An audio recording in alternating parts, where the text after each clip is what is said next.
Welcome to the Silicon Slopes Conversations. This week we're lucky enough to be joined by Linda Llewelyn, who is the Chief People Officer at Health Catalyst. How are you? I am fantastic. Thanks for having me today. Thank you. Not often that we have somebody in your field here, and it's a field that impacts most people. And I think it's a field that is under-deserved in like the accolades, and I think it's one of the harder jobs. So we're going to get into all of that. And you can confirm or deny that. So what does being a Chief People Officer for a company like Health Catalyst entail in 2023, and how did you end up in this position?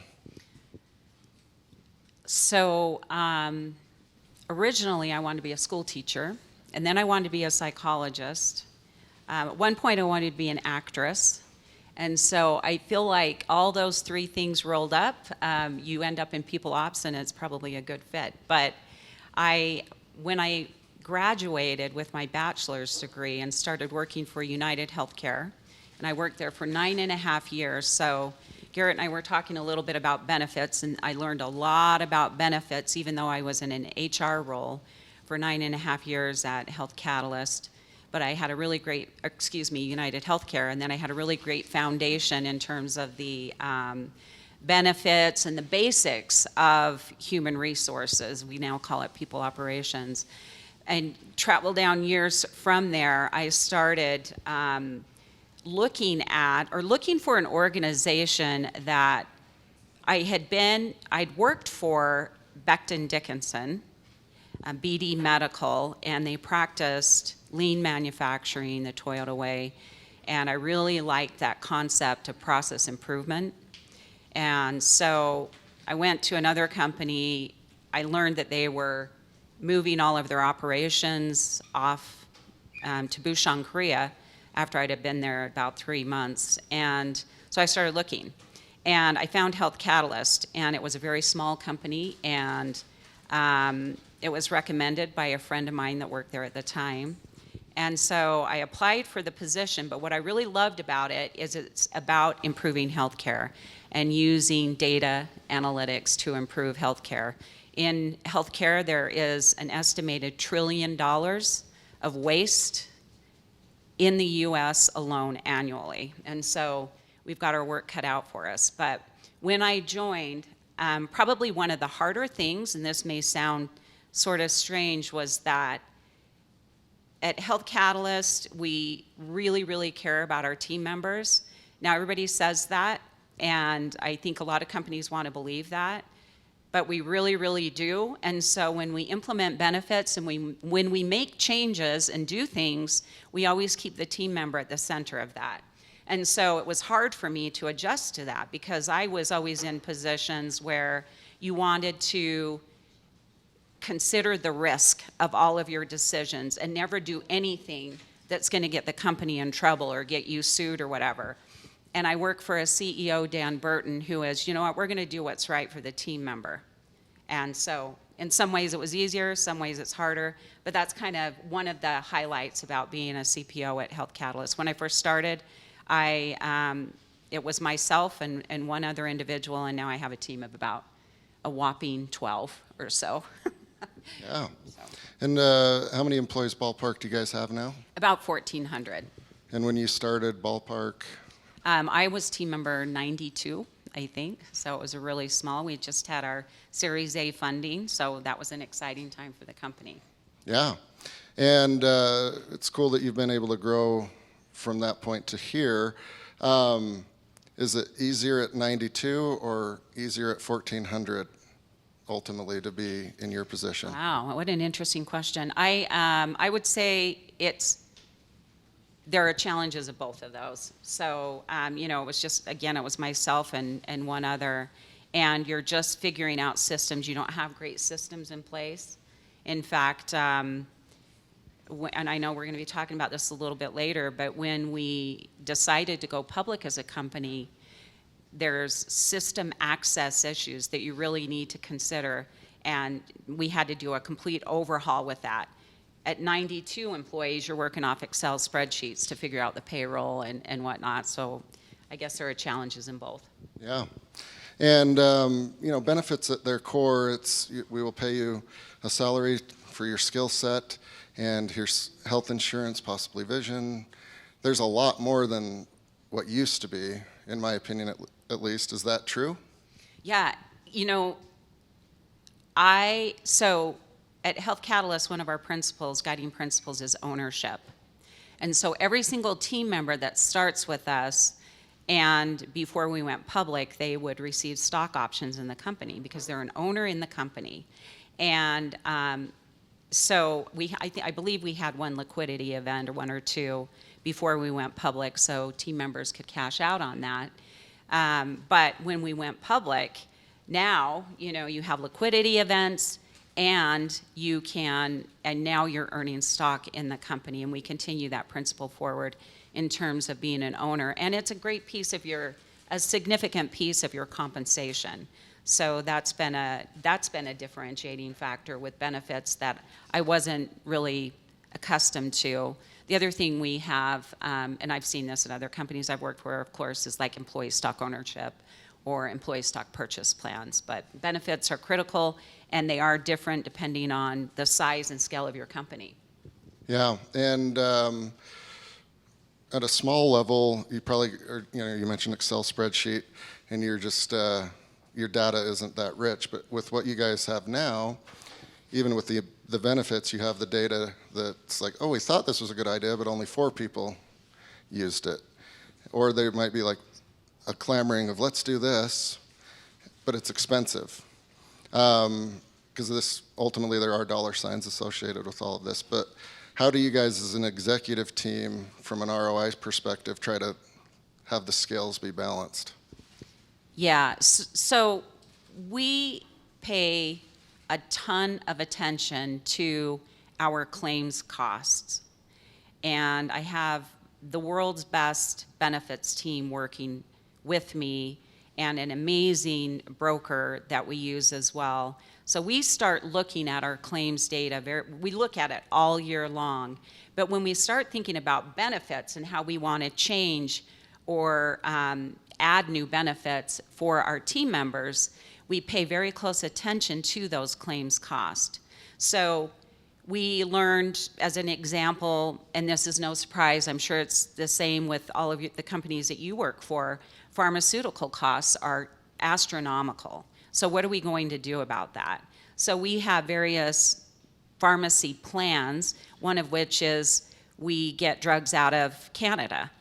And another is Diversified as our broker, and it's Diversified Pharmaceutical Program that they have. But these are creative ways for getting important medications to our team members at a much lower cost than you could normally get them. So that's one example. And then another is, we think about, so we look at the claims cost. Another thing we saw were a lot of claims in the mental health arena. And so not only do we want to think about the pharmaceutical and the pharmacy benefits, but we also want to consider the mental health benefits. So in March of 2022, we started thinking about and recognizing that there's a real shortage in mental health professionals. And so we started looking at a newer organization. I think we were the first of 10 of their clients at the time, Tava Health, and they offer a online virtual counseling for team members and their families.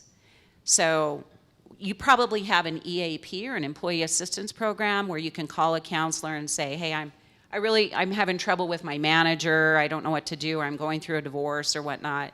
But it's kind of situational. And with Tava, this is a counselor that, and by the way, the company bears the expense of this, but with Tava, you select, and we influenced, I just learned this yesterday, and I'm proud of my team for doing this. They had a list of counselors to choose, but they didn't have their bio. They didn't have any information on their specialties. So now you can click on, and many of them have a video introducing themselves, saying who they are and what they specialize in. And you can select these counselors and meet with them unlimited times during the year. And it was life-changing. It is for our team members, for me, for my son, for my daughter, for many of our team members, and it's just an incredible thing. So that's a great benefit. And there are several others that I'd love to share and talk about, but. Yeah. There's certain departments within an organization that always need to be quick and fast and nimble, and there's others that can have a little bit more leeway in strategy, right? Like, I think the benefits analysis comes once a year, and you guys can kind of get ahead of it, but in my opinion, that all got thrown out the window in 2020, and the people department had to be very quick and very nimble in a lot of things. I know we've talked about it a lot over the last year, so let's just hit on it a little bit. But what was that like for you and your team when COVID happened and you guys had to figure out how to do it? Actually, we fared pretty well, better than many companies. We already had in place where team members could work from home. So you know, it was March 18th, I believe, when everything shut down. And then I think we had an earthquake that day as well, or the day after or something. But that was the day when we said nobody is going to be coming into the office. And because everybody had their own laptop, because everybody had access, because we pay for home internet services for our team members, their cell phone services, people were pretty well equipped to just work from home. Now, that doesn't mean everything went smoothly, because I enjoy interacting with people and others do too. And so, you know, we've all heard the stories about how difficult that was and continues to be. And another thing that I heard of, I was at a event last week, I believe, and a couple of my colleagues from other companies were talking about what's the word, just like production. People aren't doing their jobs. They're sitting at home, or they're out, you know, doing things and not really working. And we had done studies in some of our teams before COVID, and we found that team members were more productive working from home than in the office. And what I attribute that to is the culture of the company. One of our principles is also we don't micromanage. We hire people to do a good job. We give you the tools. We hope to give you the tools to do your job, and then we let you do your job. And it's amazing how that level of trust can really impact the work. Yeah. I'm sure we're all glad that is over, though. Yes, we are. And you can go back into the office if you'd like to, or you can continue working from home. Yeah. So you've got an executive team there. You mentioned Dan, the CEO. How do you interact with them? How do they interact with you? What is the strategic vision that you guys have? Is it weekly meetings? How do you guys ultimately decide the direction with the people? Yeah, so I don't know that Dan loves this comment that I make, but I joke that he and I job share a little bit, and we job share from the perspective that he's the people person and I am too. Not that I'm anything to do with the CEO, but he cares so incredibly deeply about our team members, and it all starts there. It has to start with the CEO. Every other organization I think that I've worked in, it was always the HR team that was responsible for culture. And that will fall flat on its face, because that just can't be how it works. And so he's been so supportive and so in our camp in People Ops to allow us the opportunity to, for example, put these benefit plans in place or work with other leaders and other executives in the company. I just had a call this morning with one of our executives who's doing a reorg, and we're talking about how we're going to move forward with that and the things that are important in doing that. And then there are, you know, the day-to-day people managers that are calling that are concerned about a team member. We just had a team member's child that passed away a couple of days ago, and working with them to ensure that they feel our love, that they feel our care. Dan Burton attends every one of those funerals, or he has. I hesitated reaching out to him on this one. I know he's so busy, but he just is very, very compassionate. And then we have so managers reaching out to say, hey, what do we do here? And then my team will reach out and talk with them about the benefits. We send in meals. We'll do whatever we can to support those team members. And then just your team members, your frontline team members that you connect with. I mean, I absolutely love working with every single level in the company and have an incredible team that does a fantastic job there too. And I try to think of things as operating at the top of your license. So this is a little bit of a digression here, but we try to hire or promote from within our team. And then when there are tasks and responsibilities and projects that take place, it's having the team member that is just learning take on those responsibilities and learn and grow from there so that others can operate at the top of their license. Like Becky Vea, who is our Senior Vice President of People Operations, Trevor Smith, who is our Senior Vice President of Staffing, who are both just phenomenal leaders in the company. Yeah. Well, if I could summarize that, your job's a lot easier if the CEO cares about people. Absolutely. Yeah, very cool. I mean, there are some caveats to that, but I won't share those. It can be hard sometimes. Common sense would dictate, even if you're not a CEO or CPO, that if your employees are happy and content, they will get their jobs done. They might go the extra mile when it's needed. They might pull their friends in because they enjoy it. It ultimately impacts the bottom line instead of like a high churn, right?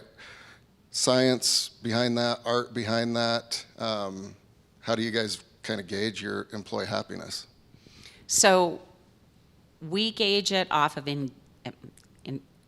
engagement is what we call it, so team member engagement. And I started talking about this, I think it was, so I joined in 2013. In fact, my 10-year anniversary is like in 2 or 3 days, I think. But when I first started, I'd been there just a little while, and I said, hey, how about we use Gallup to measure team member engagement? To your point, Garrett, the whole premise is you have an engaged workforce, it results in better business outcomes. And I had this experience in some other companies. I really like Gallup. So we implemented it. And so it's probably going on the 8th year, 9th year or something. And by the way, we make mistakes. We're not perfect. We've got a lot of room for growth and need to do things better. But our team member engagement has never ranked lower than the 95th percentile, and it's been upwards of 99th percentile. And this is measured against millions of other inputs across the country, across the world, companies that we're measured against. So I think that I do want to share, I think it's amazing that our engagement is that high, but I'm also a realist and realize that we need to get our participation up in the survey and have more people participate. It's not as high as I would like it to be. It's been as high as about 85% participating, but when it drops, I always wonder what those team members are thinking and why they're not. It's anonymous and all of that, but I think it's a good gauge of how your workforce is doing and feeling. Yeah, for sure. Moving target, always. Yes. We're going to open it up for questions in a little while, so get your questions ready for Linda here. You and your team are impacted by things outside of your control. Recent history, but pretty much all the time. Socioeconomic, elections, issues in society that do translate into things that you guys have to deal with and work through, and it's a lot, right? Roe v. Wade. I could just keep going.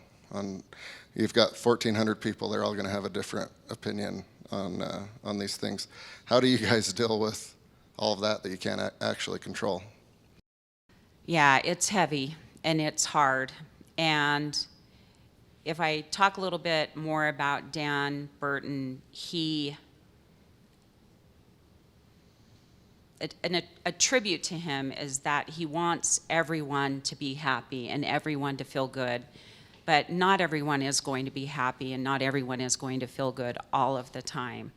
And when you have such divisive issues going on in the country and in the world, that's probably the hardest part of his job, because it is absolutely a slippery slope.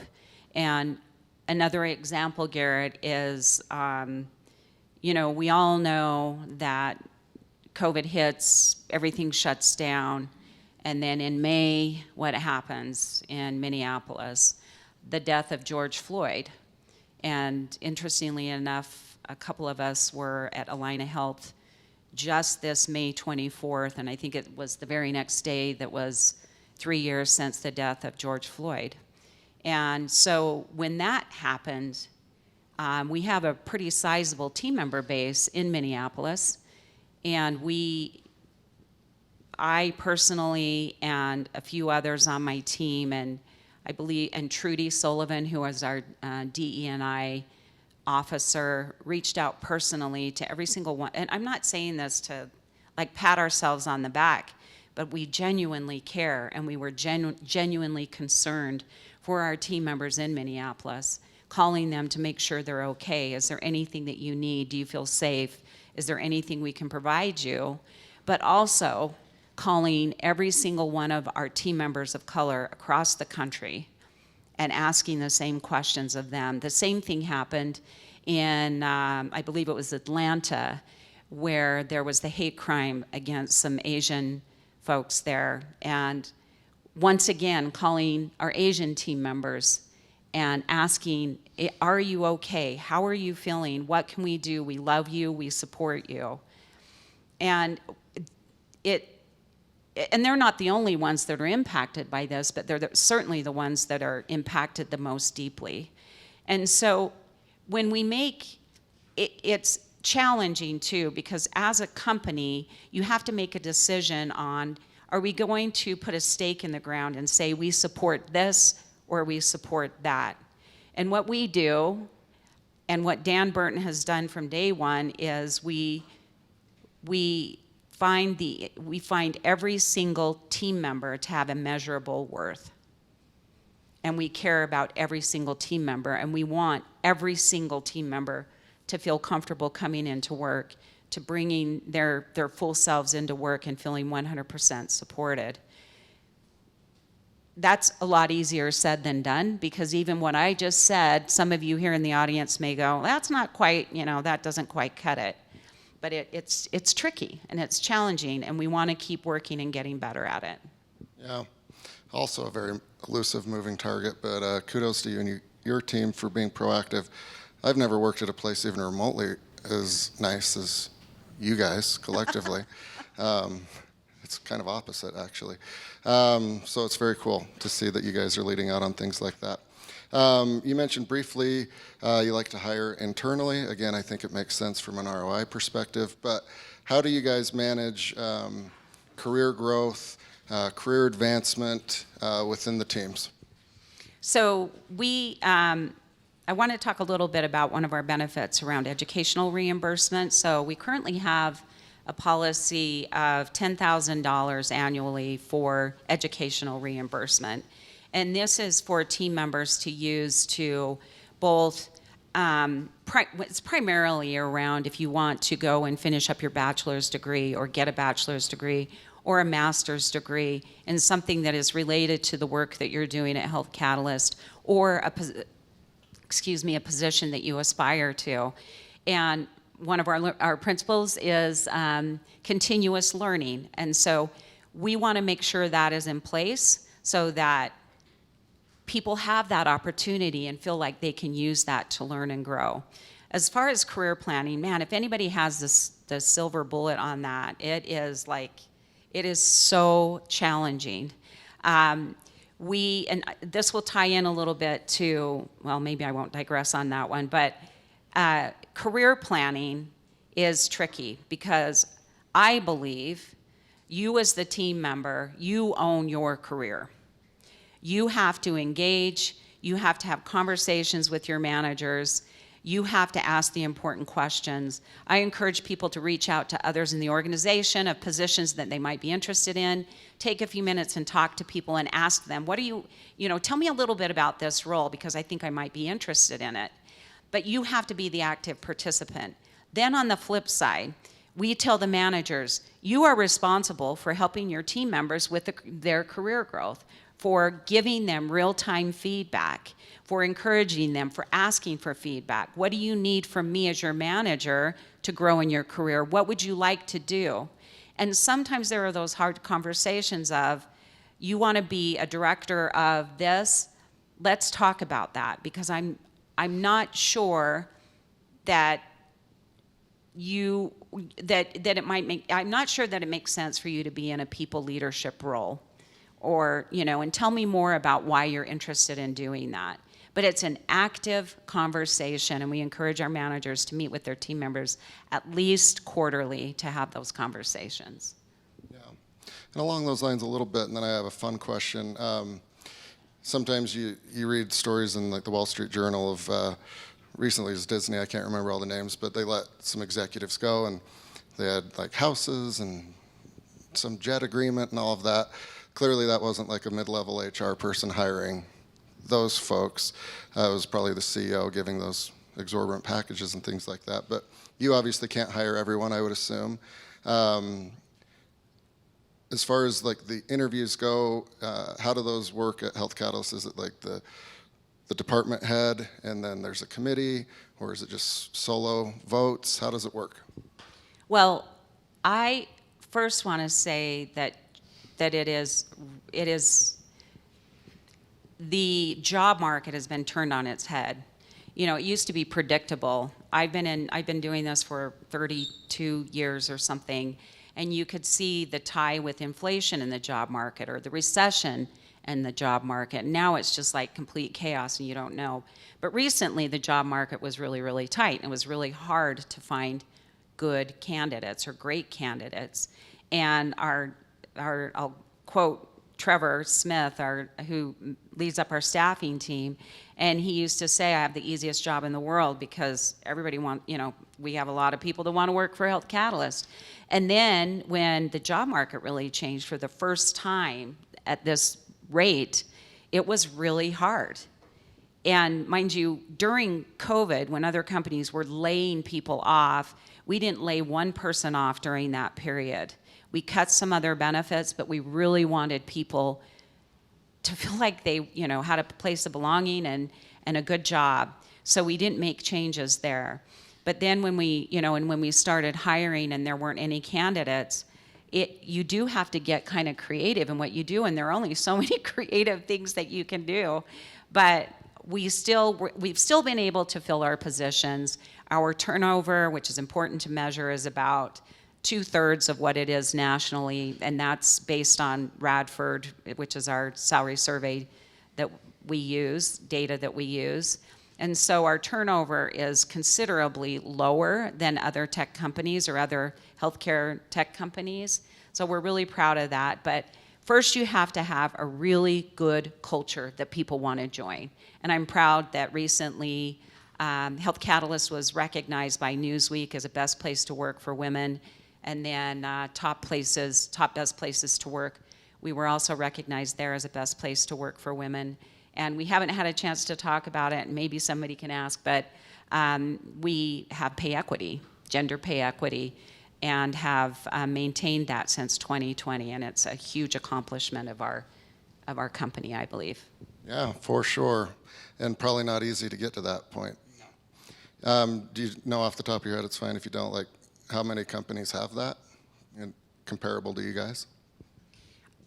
I don't, and it's not, I wish I could talk a lot more about it because it's very, very, very complicated in terms of what you need to have in place to begin even measuring pay equity.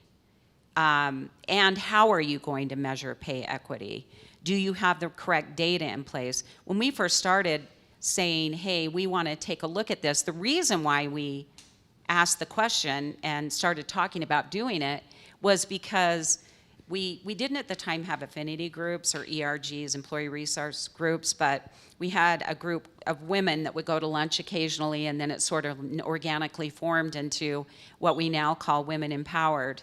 And they would go to lunch, and I remember one time going to lunch with them, and we were sitting there, and they said, "Linda, do we pay men and women equally here?"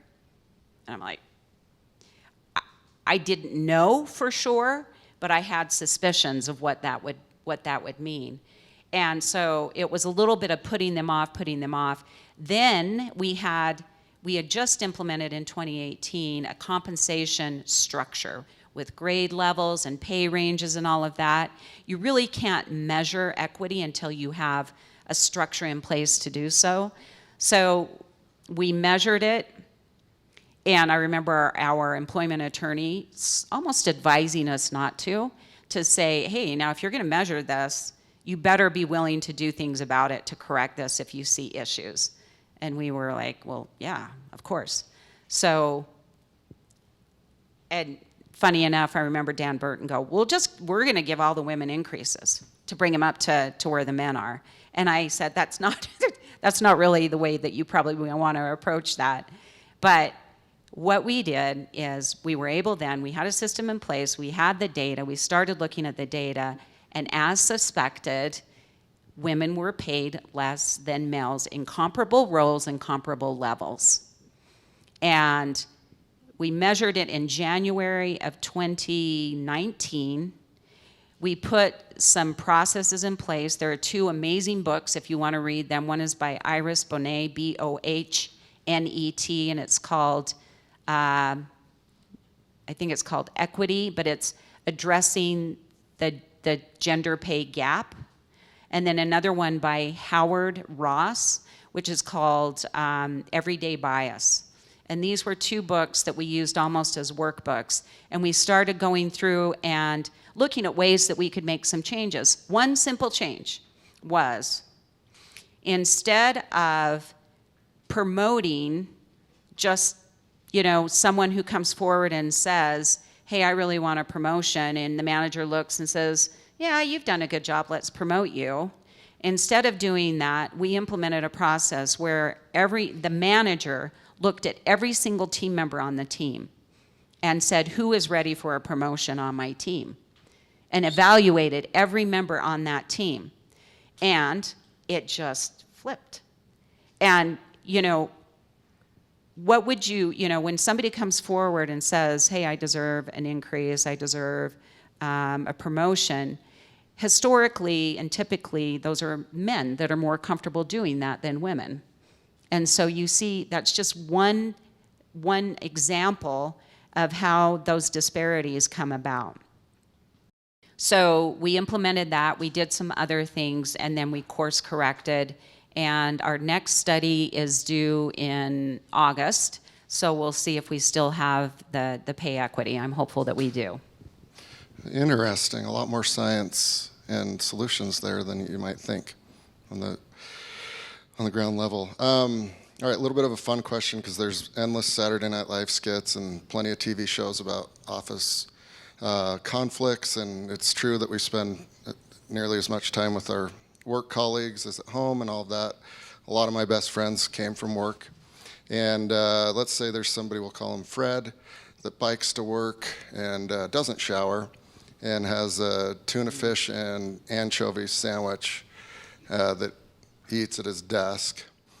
Inevitably, somebody's going to gripe about that. Where do they gripe to, and what is the chain of command on trying to solve something that petty, but does happen constantly, I'm sure? First of all, that sounds terrible, what he's eating. I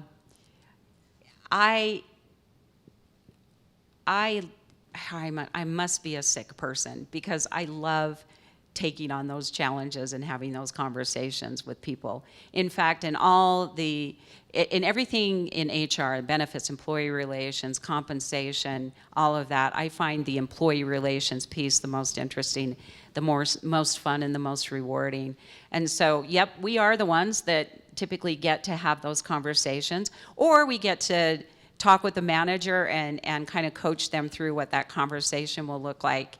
But I always try to put a little bit of humor in those and have, I remember another situation, it's not eating in the office, but it was like seat assignments. I can't remember why we were doing this, but you had to book your desk, and someone had come in and reserved a desk, and somebody was sitting in their desk.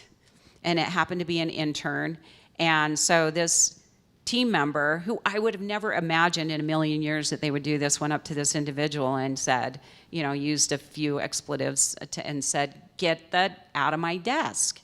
This is my desk." And so I just couldn't believe that this person would do that. So I ended up going and talking to the individual that was kind of mean to the new intern, and we ended up laughing about it and joking about it. And he obviously went back and was very, very sorrowful and talked to the intern about it. They turned out to become fast friends. It was such a great story. But I think if we just use common sense and decency and not get so hard-nosed about things, these things can really be worked out pretty easily. Yeah, I'm sure it is a little bit comic relief every once in a while. Yeah. All right, we're going to open it up for questions from the audience. Thank you. Hi, Linda. Thanks for your time today. Great discussion. My question is kind of a two-part question. By the way, my name's Mark Parkinson. I'm from Optify. You alluded to 360-degree reviews. I'd like to know if you're doing individual or one-on-one coaching. Is that part of your learning and development mix?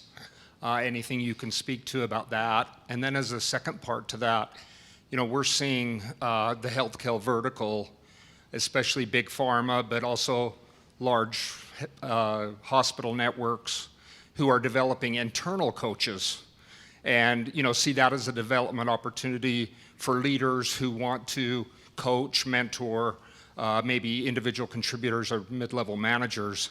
If you could speak to that, that'd be great. Yeah, you bet. Thank you, Mark. Those are great questions. So the 360-degree feedback, we started doing this about 4 years ago, and we only have our people managers go through the 360-degree feedback. So essentially, you rate yourself, and there are a number of different questions that are asked. You rate yourself, your manager rates you, and then all of your direct reports rate you, and then you're also able to select peers or colleagues in the company to rate you. So that's the only one where you might tip the scales a little bit if you want to choose the peers that you really get along with, or those that you really think could give you some great feedback. And so we use that. And then Dan's very vocal about this, Dan Burton, but we ensure that when those come out, so we send it off to them, they complete it, everybody completes the process, and then we step back a little bit, back to we don't micromanage, and we give them a lot of tips, and we hold a brown bag on what you should do with the results of that. But the evaluatee, if you will, they will take their packet of information, and there's open-ended questions as well as rating scores, and we encourage them to share those with their direct reports, and we encourage them to share them with their manager, and then we compile a whole list of what those scores are, and Dan Burton reviews that. And so we actually use that to inform some of our decisions around promotions. So, we want to have really great managers. So we do that. Does that kind of answer your question on that? And it's a tool that we develop locally. We use Qualtrics for that. Does that kind of help? Okay. And then on the other one, that's an interesting concept with the coaches, the internal coaches I think you mentioned. We have a program which is called Servant Leadership. It was really fun to develop this. I wasn't a huge participant in it, but our co-founders, Tom Burton and Steve Barlow, kind of took a leave, if you will, after IPO, and then they're back in consulting and helping us with these things. But they helped put this program together based on a servant leadership. In fact, it's called Servant Leadership. And anybody can go through it, but we primarily have managers going through it. We believe everybody in the company is a leader. every single person has the ability and should care, based on being an owner in the company, to be a leader within the company. But it's really interesting what you're doing there. I like that. I'm just kind of curious about how does the company build culture and community where you've got everyone, maybe not everyone remote, but most people remote. We've had, everyone's had Zoom Christmas parties and stuff like that, which I think we're beyond that, I hope. But how do you engage people when they're not in an office and physically in front of people? Yeah, and especially when costs, like, travel budgets are cut, it's harder to bring people into the office. So one thing that we do, and I'm sorry, did you say your name's Tom? No, I'm Evan. Okay, Evan. One thing that we do is we'll have all team member meetings and invite everybody who's local into the office and have a wonderful lunch for them. So we'll have the all team member meeting. We're sitting in a room broadcasting this, but it's a great time to be together. Not everyone comes into these, but it's that face-to-face. Another thing I do is I try to have us all come in for our staff meetings every other Thursday so we can see one another. But I think capitalizing on those opportunities, and by the way, not everybody really wants to come back in. And some people want to be there all the time. There's such a mix. And I really do think that we're going to head more towards, there's some advantages too that I would have loved to talk about around compensation with everybody being remote and geographic differentials and whatnot. But we do those things to try to bring those people together and an opportunity to see one another. I believe it's on Monday that we have our day of service also. It's one day in June, but you can sign up for these different things to go and you meet your teammates there and you Habitat for Humanity or just a million other things that you can do. And those are also ways to connect one-on-one. But I know it's just really hard when we don't have that face-to-face interaction. So we share a past employer. I did spend recently 12 years at United Health. So my question is, so I was restructured out of my role in November and hadn't looked externally for over a decade. And I've found the current job searching market to be very mechanical and cold. And it seems like you win the lottery to even get an email back telling you that they're not considering you. Yep. Much less getting an interview or meeting with a recruiter. So how is your company dealing with that, and what is your opinion on where that needs to head in the future? Boy, I feel your pain. So how we deal with it, and we talk extensively. Trevor, Callie, Sheila, those are the three recruiters that are just insanely good. But they try to be high touch with the candidates. We get a lot of candidates applying, and I've been on both sides of that coin. And in fact, in the world of people operations, I think the most experience I have is with staffing. And I know that it's so important, I believe it's so important to treat your candidates just as respectfully as you would your team members. So we want them to have a really, really good experience. We recently did we have what are called rocks, and one of our recruiters took on the rock to say we want to increase diversity in the workplace. So I'm going to meet with all of the affinity groups and ask, how can we improve diversity in our candidate pool? How can we get more people applying, and what are some things that we can do? But for you, and I'm not sure if your question was directed more as me as an employer and what we're doing. Yes? Okay. So we keep candidates warm if we don't have a position that's available at that time. And our recruiters will continue to reach out to them and ask them, hey, we don't have a role right now, but, I want to, if you're interested in the future, we would really love to consider you when we have openings. But I just think what we really want to do, or what I want us to do, is be really respectful, respond to candidates to the best of their ability. I had somebody say, you need to give feedback to all of the candidates, why they didn't get the position. And I said, well, from a numbers perspective, that's absolutely impossible for us to do. I wish we could do that. But if a candidate reaches out and they had an interview and they want feedback, we'll absolutely give it to them. There's no easy answer on that, but I wish you luck. And I mean, it's a hard one to manage through. We've got time for one more, and then are you willing to stick around for a few minutes for those? Sure. All right. So I am in the middle of building a company here in kind of the health space. Can you talk to some of the tips and tricks that have worked for you in recruiting that scaled with Health Catalyst, going from 92 to 1,400? What are the things that have worked in every stage of the growth of the company to recruit more talent? Well, first of all, congratulations. That's a huge undertaking and super exciting. When we were young as a company, and you may be doing the same thing in your company that you're building, typically when you start, you're hiring people that you know and trust, right? And those people that you know and trust are generally people like you, which is great, and it also creates like sort of this, you don't have maybe some of that diversity that might be helpful to be successful later on. But oh boy. We had 2 individuals leave Health Catalyst to start their own company. And I know this isn't answering your question, but I remember them reaching out to me, and one of them said, Linda, it is hard. It is so hard starting your own company.